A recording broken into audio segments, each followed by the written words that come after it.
అందరికీ శరార్థి ఆడేలకు మంగళారతి. ముందుగా మన ముచ్చట్లలో ఏముంటాయి, నెత్తిరాతల గీతలే కదా, చూడు రెడ్ లైన్స్. అయోధ్యల భక్తుల కోసం మంచి చేయలేదట ఏర్పాట్లు. దర్శనానికి దూరం నుంచి వచ్చిన భక్తులకు వచ్చినాయట పాటలు. కురు యువకుడు రాహుల్ గాంధీ మీద దాడి చేసిండ్రట బీజేపీ వాళ్ళు. ఓంబత్తిలు పట్టుకుని సడకల మీదకి ఎక్కిండ్రు కాంగ్రెస్ వాళ్ళు. బట్టిసారు తెలంగాణ రాష్ట్రంలో పెట్టాలంటున్నాడు. ఎలైటు బార్లు ఏడేడ పెట్టాలనో ఏర్పాట్లు చేసే పనిలే ఉంటామన్నరట అధికారులు. ప్రజాభవన్ల జనంకు కొలువులు వంచి పెడుతున్నాడు కోమటిరెడ్డి. ఉత్త పుణ్యానికే చదువు చెప్పిస్తా అని మాటిచ్చిండు వెంకటరెడ్డి. జగనన్నను జగన్ రెడ్డి గారు అంటున్నదట వైఎస్ షర్మిలక్క. వైవి సుబ్బారెడ్డి మాటిని జగనన్న అనే పిలుస్తా అంటుంది పక్క.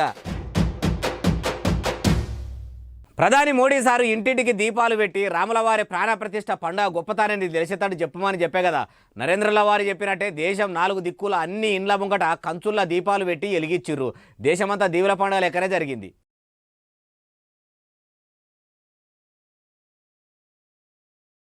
ప్రధాని నరేంద్ర మోడీ సారు కాన్ నుంచి కమలంపు పార్టీ లీడర్లనే కాదు, ఈ పార్టీ ఆ పార్టీ అని ఓర్పాటు లేకుండా అన్ని పార్టీల లీడర్లు కూడా ప్రాణప్రతిష్ఠ జరుగుడు మాకు నిజంగా దీవుల పండుగ లెక్కనే అని భారతదేశం మొత్తం కూడా భక్తిలో మునిగి తేలిపోయిర్రు. దీపాలు పెట్టి రాముల వారి మీద ఉన్న భక్తిని ఎలుగుతున్న రూపంలో ఎలుగెత్తి చూపెట్టిర్రు. ఏ ఊరు, ఏ పల్లె, ఏ పట్నం, ఏ నగరం చూసినా ఈ గుడి ఆ గుడి అని కాదు, అన్ని హిందువుల గుళ్ళల్లో కూడా దీపాలు పెట్టిర్రు. దేశమంతా పండుగను దీపాల కాంతుల నడమ చేసుకుర్రు. ఇక అయోధ్యల రాముల వారి విగ్రహం కదా కర్రెగా తలతల మెరిసిపోయినట్టు దేశమంతా దీపాల కాంతులు దగదగ మెరిసిపోయినాయి. నిజంగా భారత భూమి భరతుని అన్న బాలరామ జన్మభూమి అన్నట్టే అనిపించింది అంటుర్రు ఈ దీపాల ఎలుగులు చూసినాక రాముల వారి పరమ భక్తులు.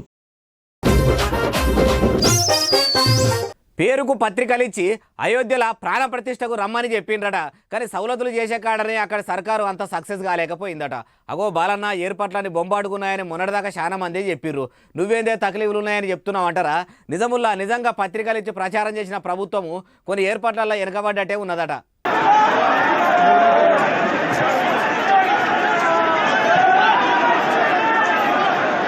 అగో చూసినవా అయోధ్యలో రాముల వారి దర్శనానికి అని వచ్చిన భక్తులు ఎంత ఆగమైతుర్రో. పడుసోళ్ల కాన్నుంచి పండు ముసలోళ్ళ దాకా, పసిపిల్లల కాన్నుంచి నడీడోళ్ల దాకా నడుచుకుంటా అయోధ్య గుడికి చేరుకుంటే ఇగో ఇట్లున్నదట. మరి అంత పెద్ద ప్రాణప్రతిష్ఠ పేరంటం పెట్టుకుంటేమి రాముల వారిని చూస్తేందుకు కోట్లనే భక్తులు వస్తారని ముందుగాలనే ఇంకిన్ని ఏర్పాట్లు ఎక్కువ చేసుకోవాలి. 1 కోటి మంది వస్తే 2 కోట్ల మంది వస్తారని అంచనా చేసుకుని అన్ని సౌలతులు చేయాలి. గాని సగం చేసి సప్పుడు చేయక సల్లబడితే ఎట్లా? అంటే అంత పెద్ద కార్యం పెట్టుకున్న వాళ్ళు కూడా అంత చూసుకోరా అంటే వాళ్ళకు కూడా ఏమన్నా చెప్పించుకోవాలి ఉంటదా? అంచనా తిరగనే ఏర్పాట్లు చేసిర్రట. గాని అంతకు మించి భక్తులు ముల్లే మూట పిల్లా జిల్లాలతో ఎక్కువచ్చే వరకల్లా తాకిడి పెరిగి ఇట్లా తండ్లాటలు అయినాయని రామ భక్తులు అంటుర్రట.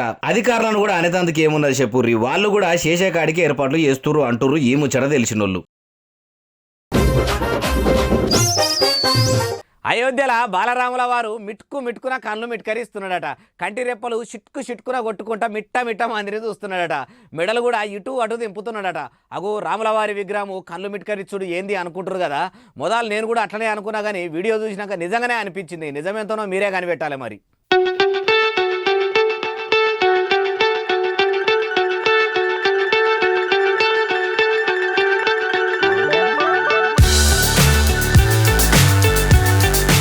అబ్బా అచ్చం పానమున్న రాముడే కండ్లు మిట్కరించుకుంటా తలకాయ అటు ఇటు దింపుతున్నట్టు లేదు. ఇక టెక్నాలజీ ఎంత పెరిగిందో ఎరుకున్నదేనా. మరి ఎవరన్నా గ్రాఫిక్స్ చేసి కూడా ఇట్లా కదులుతున్నట్టు చేసిండ్రో ఏమో. కానీ మీరు ఒకటి గమనించిరా, తలకాయ తిరిగితే నెత్తి మీద ఉన్న కిరీటం కూడా ఎటు పడితే అటు తిరగాలే కదా. కానీ కిరీటం ఉన్న తావులనే ఉంటుంది. ఒక తలకాయనే తిరుగుతుందంటే ఇది గ్రాఫిక్స్ అని తెలుస్తలేదు. గ్రాఫిక్స్ లో కూడా మొత్తం కిరీటంతో సహా దింపొచ్చు. కానీ ఇట్లా చేసిన గ్రాఫిక్ డిజైనర్ కు ఈ ఐడియా వచ్చిందో రాలేదో. వీడియో రెండర్ పెట్టేటప్పుడు ఆ ఆప్షన్ ఓకే కాలేదో తెలియదు.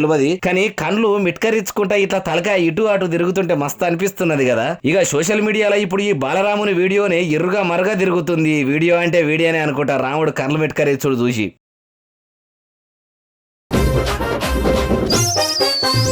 Narendra Modi down down, Narendra Modi down down. ఏందే బాలన్న అయోధ్యలో రాముల వారి ప్రాణప్రతిష్ఠ చేసినాక మోడీ డౌన్ అంటున్నావు అంటే నేనెందుకంట? అన్నోళ్ళ గురించి అన్ని ముచ్చలు చెప్పేది అందుకే నేనుంటి.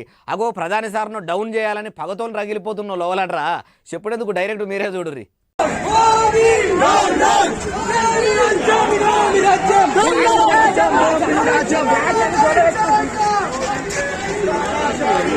నరేంద్ర మోడీ సారేమో ధర్మమును 4 పాదాల మీద నడిపించిన బాలరాముని రాజ్యం తెస్తున్నామంటుంటే ఇదేమి రాజ్యం దొంగల రాజ్యం దోపిడీ రాజ్యం అని కాంగ్రెస్ వాళ్ళు కయ్యం మోపు చేస్తుండ్రు. క్యాండిల్లు ఓంబత్తీలు పట్టుకొని బజార్కు ఎక్కిర్రు. చీకట్ల రోడ్ల మీద మొత్తం ఓంబత్తీలు చూపెట్టుకుంటా వాళ్ళ ఎతెల్ల పోసుకుంటుర్రు. ఇంతకు వీళ్ళు ఇట్లా ఎందుకు చేస్తుర్రంటే రాహుల్ గాంధీ మీద బీజేపీ వాళ్ళు దాడి చేసిరట. అగో మా కాంగ్రెస్ పెబ్బ మీదనే చెయ్యేస్తారా, ఆయనకు ఎవ్వరు లేరు అనుకుంటుర్రా, ఇగో ఇంత మంది మీ వెనకనే ఉన్నామని ఇట్లా ముంగడికి నడిచిరట. తెలంగాణలో చేపాటోళ్ళు ఇట్లా చేస్తే ఏపీలో కాంగ్రెస్ కావడి మోస్తున్న జగనన్న చెల్లె షర్మిలక్క కూడా నిరసన చేసింది. రామజన్మ భూమిలో కూడా రాజకీయంలో కాంగ్రెస్ వాళ్ళు కమలయ్యలకు కయ్యాలు అవుతున్నాయి అంటారు ఈ ముచ్చట తెలిసినోళ్ళు.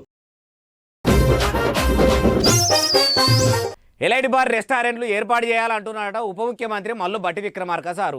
ఈడికే ఈ వైన్సులు పర్మిట్ రూములతోనే పబ్లిక్ పానాలు పాడైపోతున్నాయి, కుటుంబాలే ఆగమవుతున్నాయి అంటే మళ్ళా ఆ బాలతో ఇంకా ఎంతమంది పానాలు ఖరాబు చేస్తారా అంటే ఏమో ఇప్పటికైతే ముచ్చటైతే ఒకటి వచ్చింది చూడురు, అది ఎట్లుందో.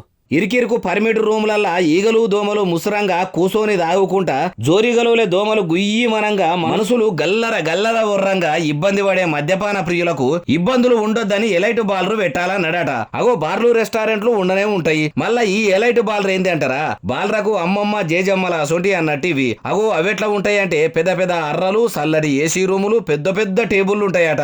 అడ్డమైన ఫుడ్డు శనగలో బఠానీలో గవో గివో కాదు, మంచి ఫుడ్డును కస్టమర్ కు ఎట్లా కావాలంటే అట్లా తయారు చేసి పెడతారట. అంతేకాదు పర్మిట్ రూములు ఉంటాయి కదా, అవిటి ముంగట పార్కింగ్ తక్లీఫ్ ఉంటది, సడకుల మీదనే బండ్లు పెడతారు కదా, అగో ఆ బాధ కూడా లేకుండా కావాల్సినంత పార్కింగ్ సౌలత్ ఉంటదట. లేనోళ్ళు అయితే గదే పర్మిట్ రూమ్ లకు పోయి తాగుతారు గాని ఉన్నోళ్లే ఎలైట్ బార్లకు పోతారట. పైసలున్న తాగుబోతులకు ఈ సౌలత్ చేయాలన్నాడట. బట్టిసారు బాలర గురించి బాగానే ఆలోచన చేస్తుండు. సర్కారు చదువుతున్నదే ఆబ్గారి శాఖ కదా, ఎలైట్ బాలరా సొంటి ఇంకేమన్నా కొత్త దందాలు కూడా చాలు చేస్తాడేమో. ఏరులయ్యి పారుతుంది బీరు బరండి, ఎవ్వలేమైనా సర్కారుకు పరువలేదండి, ఊరు వాడవారుతుంది మద్యపానము, అయ్య ఉంటేంది పోతేంది మందిపానము అనే పాటను యాదికి తెచ్చుకుంటారు మద్యపానానికి దూరంగా ఉండి పానం మంచిగా కాపాడుకునేటోళ్ళు.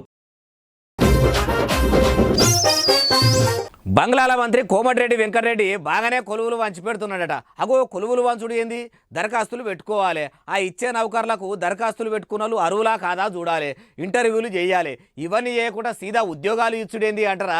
అయితే మీరు అసలు ముచ్చడంతా వినవలసిందే, ఆలస్యం ఎందుకు చెప్తున్నా పార్రి. ప్రజా దర్బార్లో అయ్యే ప్రజావాణి పేరంటంలా పేదల బాధలు అరుచుకుని వాళ్ళ గోసలు తీరే తొవ్వ చూపెడుతుండ్రు కదా ఎమ్మెల్యేల కాన్ నుంచి మంత్రులు ముఖ్యమంత్రి దాకా. అగో అట్లా అందరోలే తీరిస్తే నా పరితనం ఏం బయట పడుతుంది, బాలన ముచ్చట్లు దాకా నా ముచ్చట ఎందుకు పోతుంది అనుకున్నాడో ఏమో. దివ్యాంగురాలు ఓ కామె సారథానికి పోయి ఎంఏ చదివినా సారు అని ఎతెల్ల పోసుకోగానే వెంటనే రేషన్ దుకాణం మంజూరు చేసిండు. డీలర్ గా బియ్యం పంచమన్నాడు. ఇక కొండయ్య బాలకృష్ణ అనే వికలాంగులకు సబ్సిడీ కింద లోన్ చేయించి మహాత్మా గాంధీ యూనివర్సిటీల కాంట్రాక్టు కొలువు ఇప్పిస్తా అని కాయిదాలన్నీ చూసి చెప్పేసిండు. అంతేకాదు మద్రాసులో సీట్ వచ్చినా చదివించలేకపోతున్నా అని ఓ మహిళ చెప్పంగానే నేనుండగా మీకు బాధ ఎందుకమ్మా, మా ప్రతికా ఫౌండేషన్ నుంచి పైసలు పంపి 5 ఏండ్లు చదివిపించే జిమ్మెదారి నాదని అనుకొచ్చిండంటే కోమటిరెడ్డి సార్ది ఎంత గొప్ప మనసో చూడుర్రి. కాబట్టి ప్రజలారా మీకు కూడా కొలువులు రాలేదని బాధలు ఉన్నా ఇంకా చదువుల కాన్ నుంచి ఇంకేమన్నా గోసలు ఉంటే వెంటనే ప్రజాభవన్ పోయి సిరిమల మంత్రి కోమటిరెడ్డి వెంకటరెడ్డికి చెప్పుర్రి, మీ చింతలని వాపుతాడంటారు ఈ ముచ్చట తెలిసినోళ్ళు.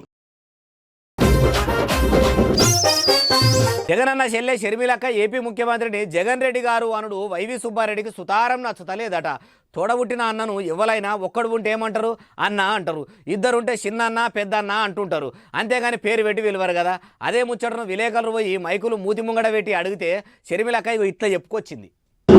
జగన్ రెడ్డి గారు అనడం వాళ్ళకు నచ్చలేదు, సరే మీకు జగన్ రెడ్డి గారు అని నేను అండం మీకు నచ్చకపోతే ఇప్పటి నుంచి జగనన్న గారు అనే అందాం, నాకేం అభ్యంతరం లేదు. వైఎస్ బిడ్డకు వైవి సుబ్బారెడ్డి చెప్తే జగనన్న అని పిలుస్తా అన్నదంటే గమత అనిపిస్తలేదు. చూడండి రాజకీయాలు చల్లగుండా అన్నా చెల్లె పిలుపులను కూడా దూరం చేస్తున్నాయి. అందుకే అవిటి రాజకీయాలు అంటుర్రు. అయినా అన్న అని విలువనంత మాత్రాన తోడబుట్టిన బంధం పోతుందా, వాళ్ళ పెయిల ఉన్న నెత్తురు మారుతుందా అంటారు జగనన్న చెల్లె షర్మిలక్క మాటలు ఇన్నోళ్ళు. సీతక్క అధికారులతోని విమానం తింటున్నదట. అగో మొన్ననే మంత్రి అయినప్పుడు అంతఃకరణ శుద్ధితో రాజ్యాంగబద్ధంగా పాలన చేస్తానని విమానం తినే మళ్ళా ఇప్పుడు అధికారులతోని విమానం తినుడేంది, మంత్రి పదవికి రాజీనామా పెట్టి మళ్ళేమన్నా కొలువుల షరీక్ అయిందా అంటే కాదు ముచ్చట ఇంటే మీకే అర్థమవుతుంది. సీతక్క ఆలోచన అస్సలు ఉందంటారు.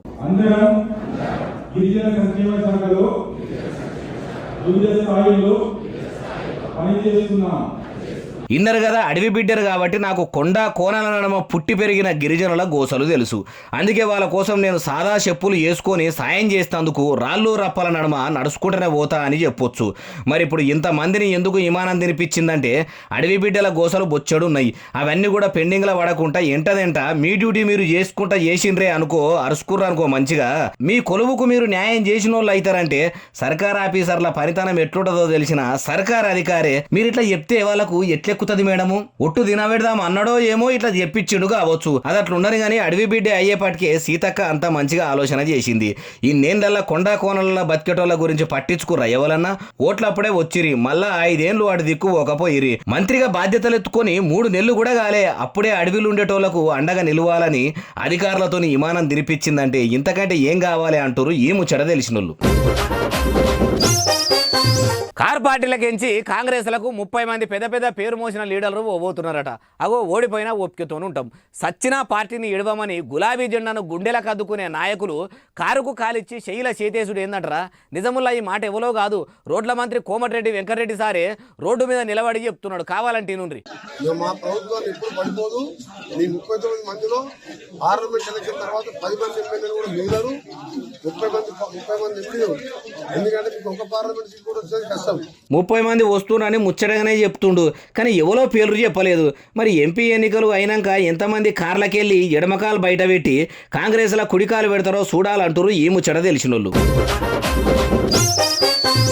రామసక్కదనంగా డీజే బాక్సుల్లో రాముని పాటలు పెట్టుకొని బాలరాముని మీద ఉన్న భక్తిని సాటుకుంటామని పర్మిషన్ అడిగితే డీజేలకు అనుమతి లేదని హైదరాబాద్లో ఉన్న మధురానగర్ పోలీసులు అన్నారట. రాములవారి జాండాలు పట్టుకొని రాత్రి రక్షకబడ నిలయానికి చేరుకున్న రామభక్తులు ఇగో ఇట్లా జై శ్రీరామ్ అని నినాదాలు ఎత్తుకున్నారు.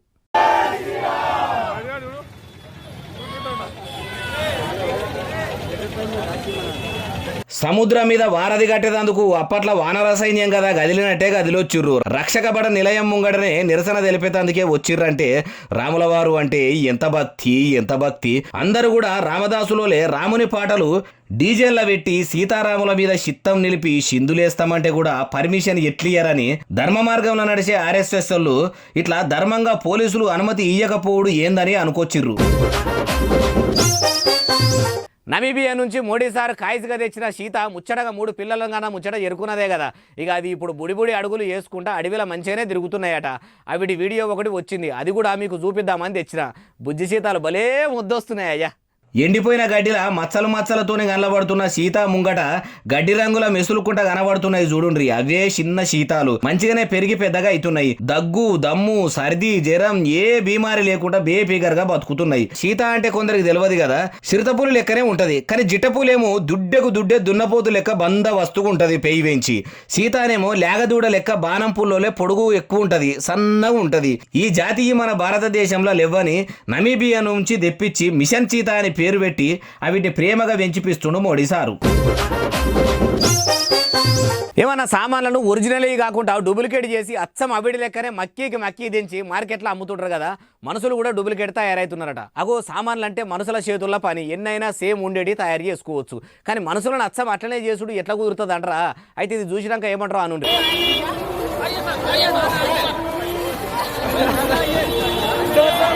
అగో చూస్తుంటే క్రికెట్ ఆడగాడు కోహ్లీ లెక్కనే ఉన్నాడు. ఆ అద్దాలు, ఆ నడుక, ఆ డ్రెస్సు, నెత్తి మీద టోపీ చూస్తుంటే అట్లనే ఉన్నాడు అనుకుంటారు కదా. ఆయన విరాట్ కోహ్లీనట.